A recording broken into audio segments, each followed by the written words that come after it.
Salam dostlar. Sizinle birlikte olayın nasıl envanterime geldiğini göstereceğim.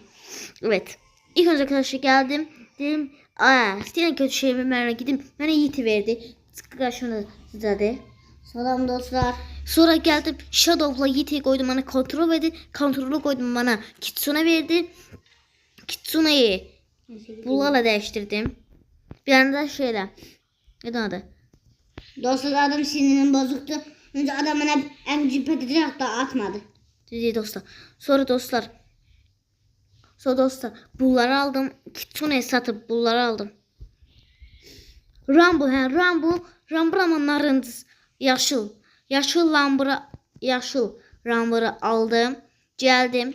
Onu Dostlar zaten birisini turamayı o sebeple ne kadar isteyecek. 700 isim. Hayır dostlar birisini de zaten turamayı 700'ye verecek. Zaten bir gün mektep yoktu. Düzdür dostlar sabahda mektep yoktu. Sonra dostlar Kitsune Rumble sattım ama yaşıl Rumble.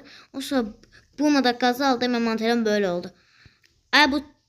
Bu envantere ne geliyor yani arkadaşlar bu envantere bir teklif bekliyorum. Adım Turan 2016. Adımı yazın. Tekliflerden bir isim verin.